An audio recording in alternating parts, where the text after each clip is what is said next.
Hello friends, today we are going to start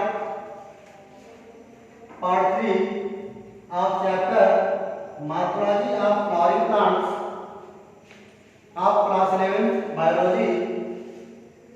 In part 3 we will discuss about flower, floral part, type of flower. Now, first of all, we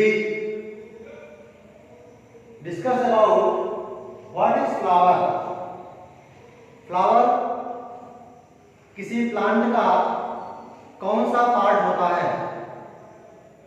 We know that a plant has vegetative and reproductive part. So,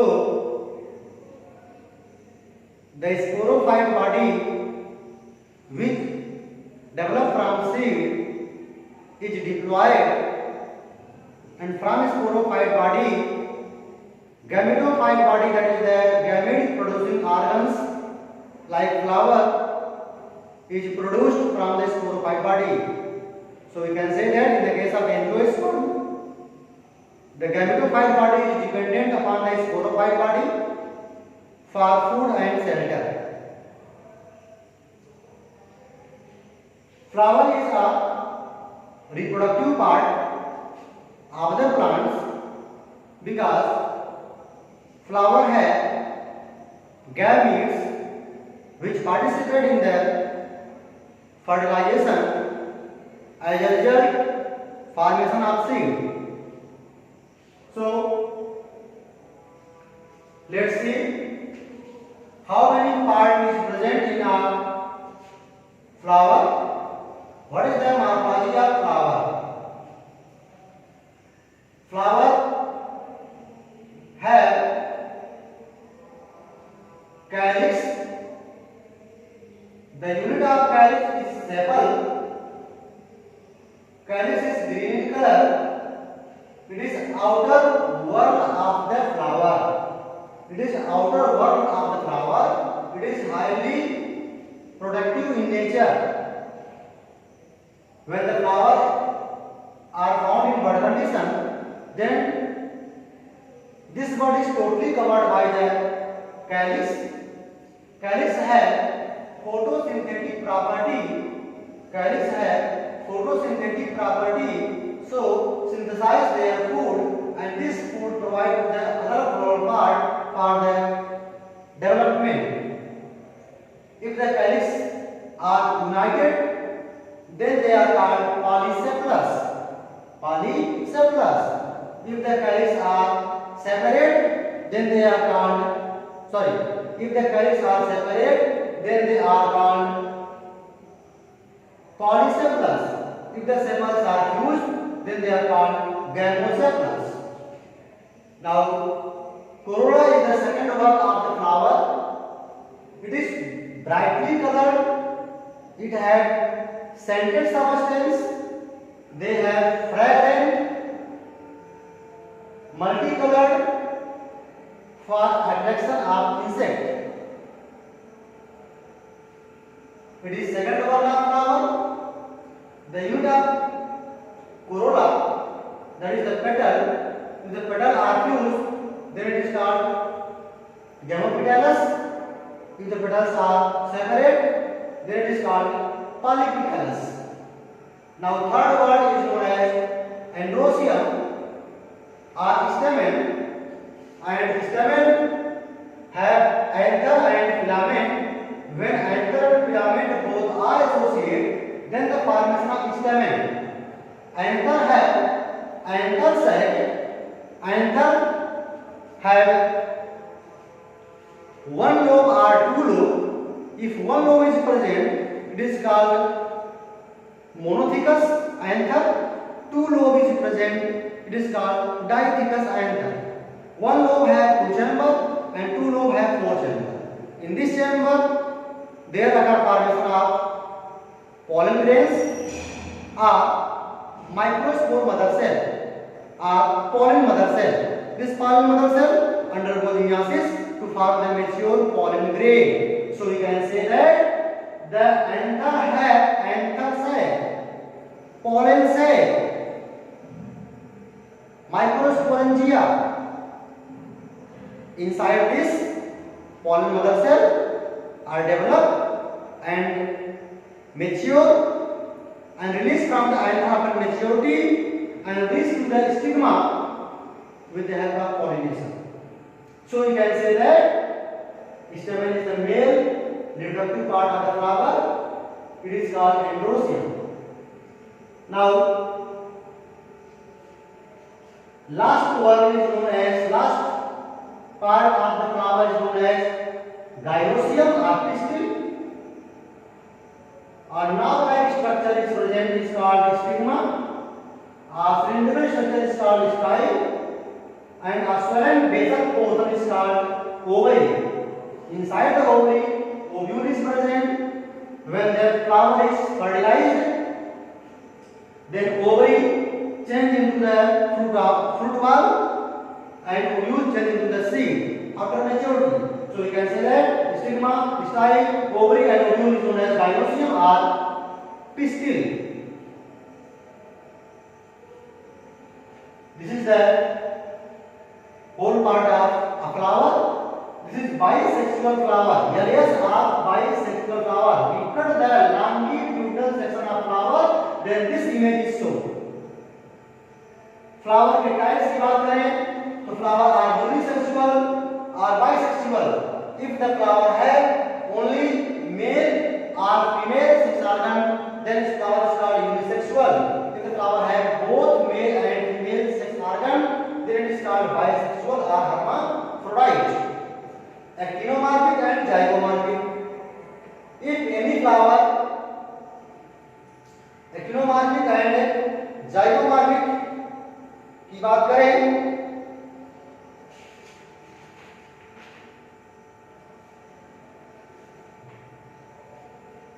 a flower is actinomorphic, radial symmetrical when it is can be cut into two identical halves by any vertical plane.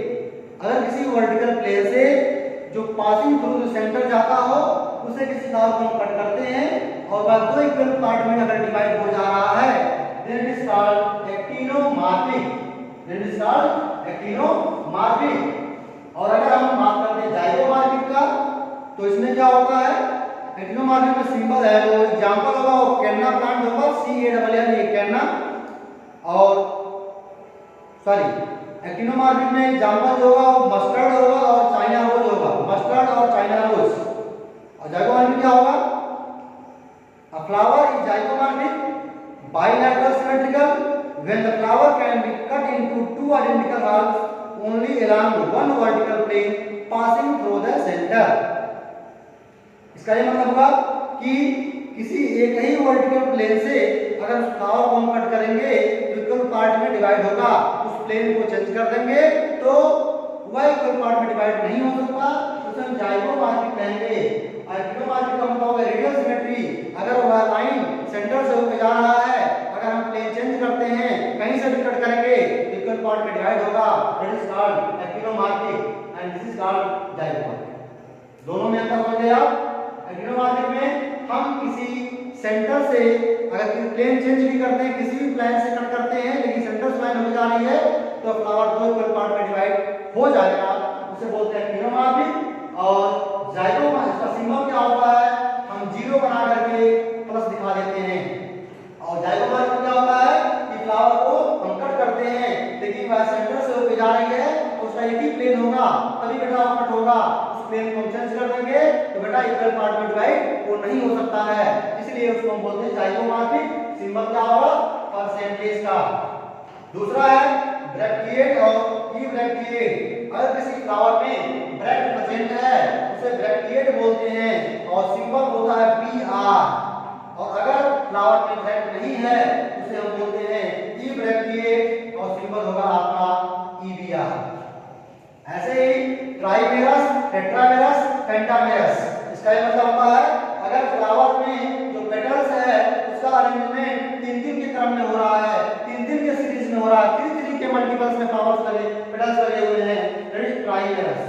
4 tetramerous, अगर 4 petals के series में लगे हुए हैं तो उसे बोलते हैं टेट्रामेरस। अगर 5 पेटल्स के सीरीज में लगे हुए हैं तो उसे बोलते हैं पेंटामेरस। फ्लावर 3 तरह का होता है, अगर देखा जाए ओवरी, और ओवरी का अरेंजमेंट थैलमस पे कैसा होता है इसके बेस पे फ्लावर 3 तरह के होते हैं, हाइपोगाइनस, पेरीगाइनस, इपीगाइनस, जो बहुत ही इंपॉर्टेंट है, अक्सर एग्जाम में पूछे जाते हैं। किसी भी एग्जाम में एक क्वेश्चन आ सकता है कि फ्लावर कब हाइपोगाइनस होगा, कब पेरीगाइनस होगा, कब इपीगाइनस होगा। हाइपोगाइनस का मतलब हो गया ओवरी सुपेरियर, इसको जी बना करके नीचे हम डैश से दिखाते हैं, इसका मतलब ओवरी सुपेरियर हो गया। एक कब होता है जब ओवरी थैलमस पे अटैच हो लेकिन ओवरी का निचला हिस्सा थैलमस में धंसा न हो, थैलमस में एम्बेडेड न हो, और ओवरी के बेस से कैलिस और कोरोला निकलते हो, उसे बोलते हैं ओवरी सुपेरियर।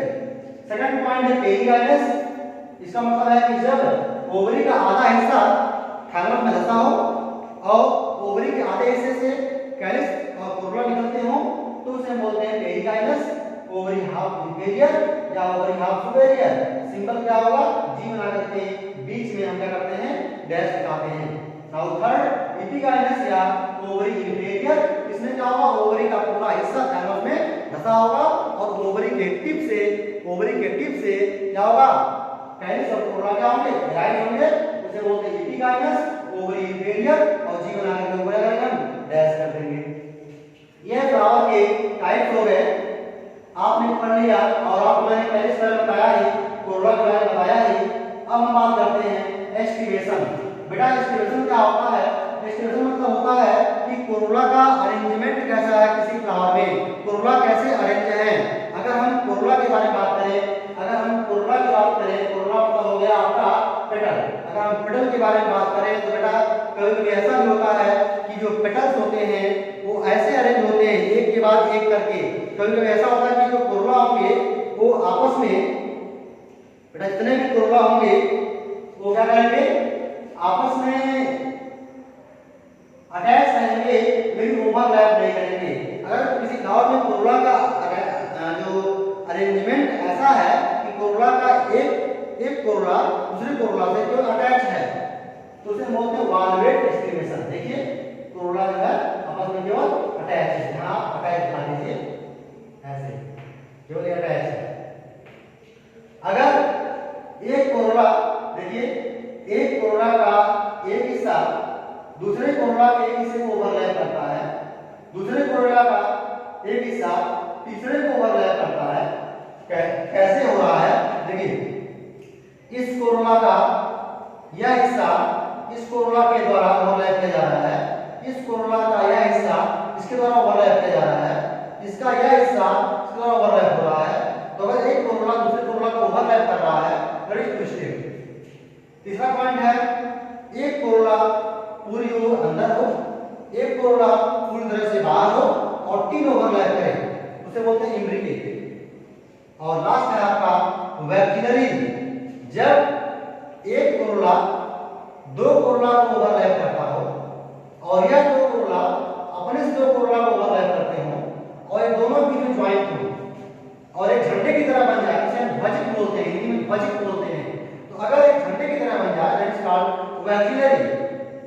इस तरीके से जो डिफरेंट टाइप के फ्लावर्स हैं, डिफरेंट टाइप के फ्लावर्स में जो पेटल्स का अरेंजमेंट होता है बेटा वो अलग अलग तरीके से होता है। किसी में वाल्वेट, किसी में ट्विस्टेड, किसी में इम्ब्रिकेट और किसी में वैक्यूलरी। जब आपने लोग्राफी में आप फ्लावर को देखेंगे, उसको ऑब्जर्व करेंगे, उसको मैच करेंगे तो आपको मालूम चलेगा कि इस फ्लावर में इस तरह का अरेंजमेंट है, यह फ्लावर यूनिसेक्सुअल है, यह फ्लावर बाइसेक्सुअल है, यह हाइपोगाइनस है, यह पेरीगाइनस है, यह इपीगाइनस है। ये सारी चीजें आपको मालूम चलेंगी जब आप अपने सराउंडिंग में फ्लावर को किसी प्लांट को ऑब्जर्व करोगे तो मालूम चलेगा कि यह प्लांट का स्पोरोफिटिक बॉडी है, यह प्लांट का गैमेटोफिटिक बॉडी है। गैमेटोफिटिक बॉडी में फ्लावर के बारे में बात करोगे, फ्लावर में कौन सा पार्ट कैलिस का है, कौन कोरोला का है, कौन एंड्रोसियम है, कौन गाइनोसियम है। जब आप इसके बारे में ऑब्जर्व करेंगे तभी आपको मालूम चलेगा कि वास्तव में प्लांट होते क्या है। और जितने भी प्लांट्स हैं वो सारे मेडिसिनल वैल्यू देते हैं। कुछ फ्यूल देते हैं, कुछ बायोडीजल के रूप में इस्तेमाल किए जाते हैं, कुछ फर्नीचर्स मिलते हैं। कोई हर प्लांट का अपना एक वैल्यू है। कोई प्लांट इस दुनिया में, इस बायोडायवर्सिटी में बेकार नहीं है, सबका अपना अपना इकोनॉमिक इंपॉर्टेंस है। बस हम उस प्लांट के बारे में जानते नहीं हैं कि कौन प्लांट ईटेबल है, कौन नॉन ईटेबल है, कौन मेडिसिनल है, कौन किस पर्पज से काम आता है। आगे हम देखते हैं एंड्रोसियम के बारे में। एंड्रोसियम क्या है? एंड्रोसियम जो होता है बेटा, वह किसी प्लांट का मेल रिप्रोडक्टिव पार्ट होता है।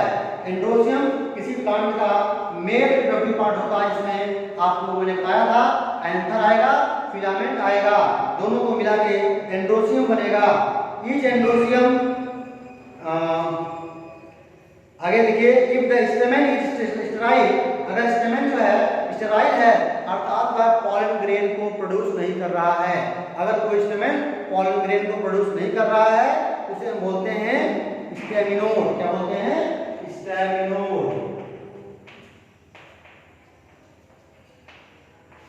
स्टेमिनोड कहते हैं।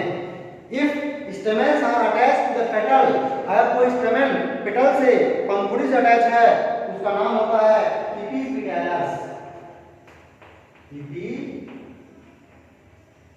एपिपेटैलस।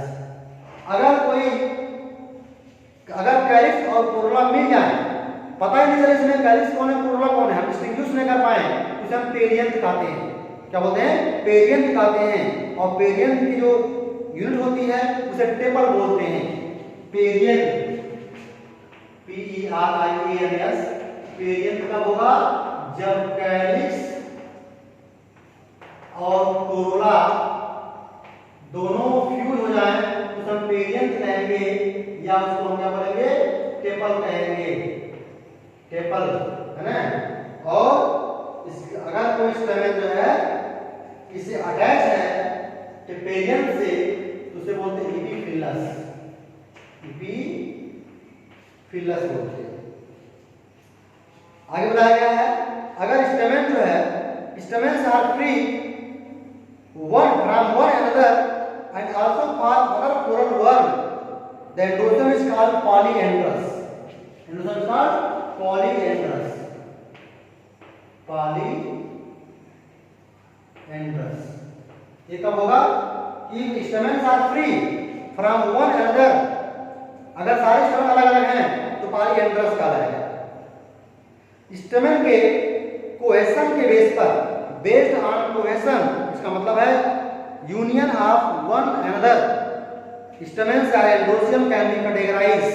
अगर स्टेमेन के कोहेशन के बेस पे हम इसको कैटेगराइज करते हैं मोनोडेल्फस, डाइडेल्फस और पॉलीडेल्फस। मोनोडेल्फस, डाई और पॉली के बारे में बात करें बेटा तो क्या होगा? ध्यान से देख लीजिए। जो मोनोडेल्फस है उसमें आपको ध्यान समझ आ गया कि हिबिस्कस रोजा साइनेंसिस, हिबिस्कस रोजा साइनेंसिस के बारे में बात करें तो इसमें आपको देखने को मिलेगा कि यह इसका फ्लावर है, सॉरी यह इसका गाइनोसियम है, और जितने भी है इसके, और इसके ऊपर ऐसे एक स्टेमेन का लेयर होगा या फिलामेंट का एक लेयर होगा। जो स्टेमेन है उसी का एक फिलामेंट है जो पूरे ओवरी को और स्टाइल को कवर कर लिया है। ऐसी से जो है एक ही ग्रुप में सारे स्टेमेन क्या हुए हैं? जुड़े हुए हैं। सारे स्टेमेन क्या हुए बेटा? जुड़े हुए हैं। अगर सारे जो स्टेमेन हैं, सारे एंथर हैं, अगर एक ही बंडल में है, एक ही ग्रुप में है, उसे बोलते हैं मोनोडेल्फस। अगर दो ग्रुप में है तो डाइडेल्फस, अगर कई ग्रुप में है तो पॉलीडेल्फस। इसके बाद हम बात करते हैं गाइनोसियम के बारे में। किसी भी प्लांट्स में बेटा गाइनोसियम क्या होता है? एग्जांपल सुन लिए, मोनोडेल्फस में क्या होगा? चाइना रोज, हिबिस्कस रोजा साइनेंसिस, चाइना रोज बोलते हैं इसको। डाइडेल्फस में पी, मटर और बी, और जब एग्जांपल नहीं आए तो एक्सेट्रा लगा देते हैं, जब नहीं आ रहा है एक्सेट्रा। पॉलीडेल्फस में सिट्रस, सिट्रस में क्या होगा, जो स्टेमन होंगे वो कई बंडल्स में होंगे, कई ग्रुप में होंगे, इसलिए पॉलीडल्बस। अब हम बात करते हैं बेटा गायनोसम के बारे में। गायनोसम जो होता है वो किसी फ्लावर का फीमेल रिप्रोडक्टिव पार्ट होता है। गायनोसम किसी फ्लावर का क्या होता है, फीमेल रिप्रोडक्टिव पार्ट होता है, और इसमें जो है कार्पेल पाए जाते हैं। कार्पेल क्या होता है बेटा, कार्पेल, कार्पेल मतलब जब हम ओवरी और ओव्यूल दोनों को मिलाते हैं तो कार्पेल बनता है। जैसे मान लीजिए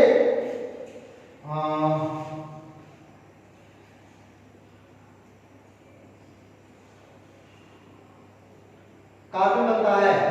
अगर कई कार्पेल हैं या दो कार्पेल हैं, दोनों आपस में मिले हुए हैं, if the carpels are fused, if the carpels are fused, अगर कार्पेल फ्यूज हैं तो सिनकार्पस, ओवरी कैसा होगा, सिनकार्पस। अगर कार्पेल फ्यूज, अगर कार्पेल आर यूनाइटेड या separate, sorry, if the carpels are free, अगर कार्पेल्स फ्री हैं उसे बोलते हैं एपोकार्पस। क्या बोलते हैं, एपोकार्पस। तो सिनकार्पस किसमें होता है, चाइना रोज में सिनकार्पस होता है। आपने देखा चाइना रोज में, इसमें देखेंगे, इसका अगर स्टडी करेंगे तो सारे ओवरी क्या होंगे, आपस में ज्वाइन करेंगे। ये सभी कार्पेल है ना।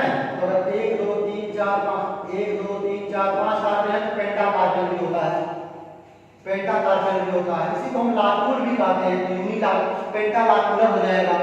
अगर एक ही चैम्बर है और इसमें एक ही तरह से सीट लगे हुए हैं तो यूनिलाकुलर या यूनिकार्पेलरी है ना, और इसमें सिंगल ओव्यूल आपको दिख रहा है तो ये हो गया आपका सिंगल यूनिकार्पेलरी है ना। अगर ये अलग अलग रहेंगे, अगर ओवरी अलग अलग हैं उसे बोलते हैं एपोकार्पस, अगर फ्यूज हैं सिनकार्पस। अब देखिए इसमें जो सिनकार्पस का एग्जांपल टोमेटो, मस्टर्ड सिनकार्पस है। एपोकार्पस में देखा जाए तो रोज, लोटस एपोकार्पस में आएंगे। और इसमें देखिए अगर ध्यान से देखा जाए इसमें जो ओव्यूल है उनका अरेंजमेंट भी होता है।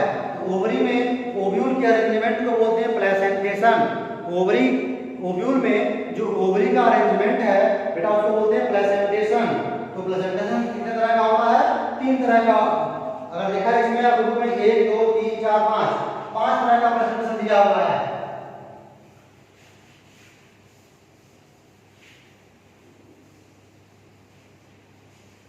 प्रेजेंटेशन जो है 5 तरह का दिया हुआ है।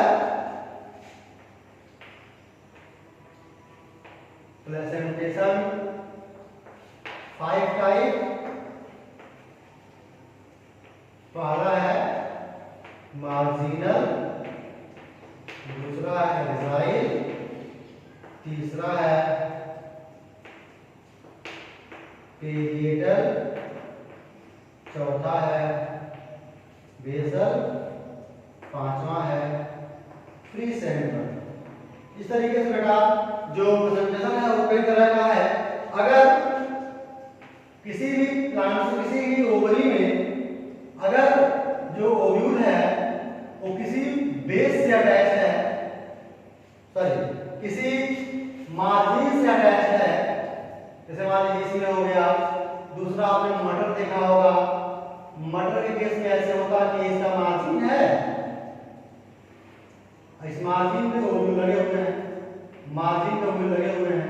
अगर मार्जिन पे ओव्यूल लगा हुआ है तो मार्जिनल बोलेंगे। मान लीजिए कोई ओवरी है जो 5 पार्ट में डिवाइड है लेकिन ज्वाइंट है और सब में ओव्यूल पाए जा रहे हैं। तो अगर देखा जाए तो अगर सेंटर से ओव्यूल जुड़े हुए हैं तो उसे एक्साइल कहते हैं। और पेरिटल कब होगा, मान लीजिए यह ट्राइकार्पेलरी ओवरी है और सिनकार्पस भी है। अगर इसके वाल से अटैच है ओव्यूल, अगर ओव्यूल वाल से अटैच है तो वाल से अटैच होंगे तो पेरिएटल। क्या बोलेंगे, ओवरी के वाल से अगर अटैच है ओव्यूल तो पेरिएटल। और अगर मान लीजिए मैंगो देखा होगा आपने, उस केस में देखा जाए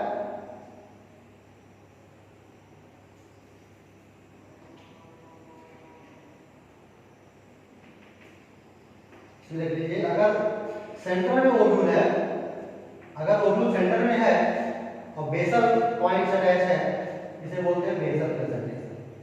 अगर किसी भी ओवरी के बेस से अगर अटैच है तो बेसल हो गया। और फिर सेंटर में आप देख सकते हैं कि यह किसी फ्लावर का ओवरी है, यह इसका सेंटर है और यहाँ सेंटर पे जो है फ्री फॉर्म में अटैच है, फ्री है, सबके सब फ्री है, तो इसी पर सेंटर होंगे, क्या बोलेंगे? Free centre. कोई किसी से जो है जुड़ा नहीं है, तो हो गया आपका फ्री सेंटर, फ्री सेंटर। इस तरीके आप देख सकते हैं कि अगर मार्जिन से है, मार्जिनल अगर सेंटर से है एक्साइल, वॉल से है पेरिएटल, बेस से अटैच है बेसल और सेंटर में अटैच है लेकिन वो फ्री है, आपस में इंटरेस्ट ज्वाइंट नहीं है, इसे क्या बोलेंगे लोग? फ्री सेंटर बोलेंगे। इस तरीके से आप देखेंगे कि आपने देखा कि फ्लावर क्या है, फ्लावर के पार्ट क्या है, एंड्रोसियम क्या है और काइनोसियम क्या है। अब हम बात करेंगे कि फ्रूट क्या होता है, फ्लावर का फ्रूट क्या होता है।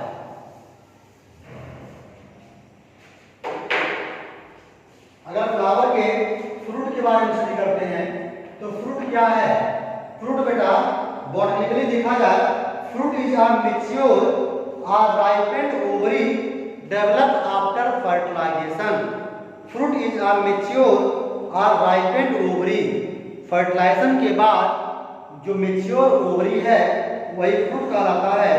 और अगर कोई फ्रूट बिना फर्टिलाइजेशन के अगर बन जाता है तो उसे हम कहते हैं पार्थेनोकार्पिक फ्रूट। क्या बोलते हैं? Parthenocarpic fruit. अगर कोई फ्रूट जो है बिना फर्टिलाइजेशन के बन जाए, विदाउट फर्टिलाइजेशन, उसे बोलते हैं पार्थेनोकार्पिक फ्रूट कहते हैं। फ्रूट में देखा जाए तो wall of fruit, wall of true fruit, अगर ट्रू फ्रूट है तो उसे हम पेरिकार्प कहेंगे, पेरिकार्प। आउटर वाल जो है फ्रूट का पेरिकार्प होगा। इसके 3 इंडिविजुअल पार्ट होंगे, पेरिकार्प में 3 होंगे, एक होगा आपका एपिकार्प, बीच वाला हिस्सा होगा मेसोकार्प और अंदर वाला हिस्सा होगा एंडोकार्प। तो किसी भी फ्रूट्स के अगर फ्रूट्स का जो फ्रूट वाल लेयर है पेरिकार्प, उस पेरिकार्प के 3 पार्ट, आउटर जो लेयर है पेरिकार्प का वो एपिकार्प कहलाएगा, बीच का हिस्सा मेसोकार्प और इनर पोर्शन जो होगा वो एंडोकार्प कहलाएगा। Pericarp may be fleshy and thick or it may be dry. In mango and coconut, the fruit is known as drupe. देखो ड्रूप है फ्रूट, कि सिलिक्वा है, कि सिलिक्युला है, किस तरह का फ्रूट है ये आपके एनसीईआरटी में नहीं दिया हुआ है। टैक्सोनॉमी बहुत बड़ा है, इसको पढ़ाया जाए ढंग से तो कम से कम 2-3 महीने समझ लग जाएगा। क्योंकि ये इंटर में नहीं ऐसा पढ़ाया जाता है, बीएससी में ऐसा हम लोग पढ़ाते हैं कि अगर लीफ है तो लीफ के टाइप कितने हैं, लीफ के मार्जिन के बेस पे, लीफ के लैमिना के बेस पे, लीफ के शेप साइज के बेस पे, ऐसे ही अगर इसको रूट के मॉडिफिकेशन है, स्टेम के मॉडिफिकेशन है तो बीएससी लेवल में बहुत ज़्यादा आपका डीपली पढ़ाना पड़ता है। तो यहाँ पे केवल हम आपको एनसीईआरटी ही बताएंगे और एनसीईआरटी में केवल इतना ही जिक्र किया जितना मैं आपको बता रहा हूँ। तो अगर मैंगो में, कोकोनट में देखा जाए तो फ्रूट जो है वो ड्रूप है, तो ड्रूप है कि सिलिक्वा है कि सिलिक्युला है, ये कैसे मालूम चलेगा?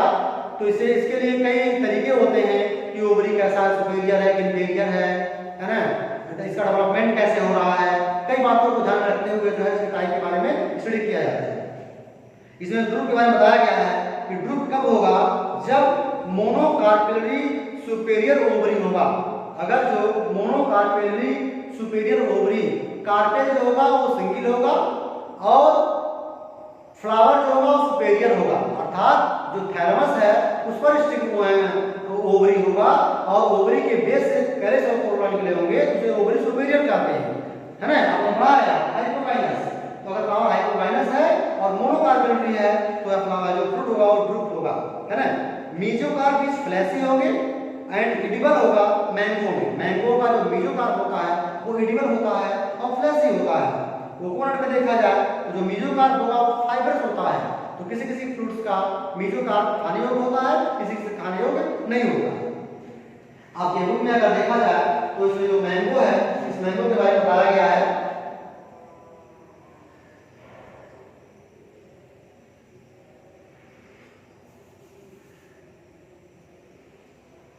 ऐसे तो इसमें जो आउटर लेयर है बेटा, आउटर लेयर यह हो गया आपका इपिकार्प, और उसके बाद यह जो बीच का हिस्सा है यह हो गया आपका मीजोकार्प, और जो अंदर का हिस्सा है यह हो गया आपका इंडोकार्प। एक जो इंडोकार्प होता है ये क्या हो गया, सीड हो गया। तो पेरिकार्प के 3 लेयर, इपिकार्प, मीजोकार्प और इंडोकार्प, है ना। अब हम सीड के बारे में बात करेंगे, लेकिन आज के लिए केवल इस टॉपिक में इतना ही। Thank you.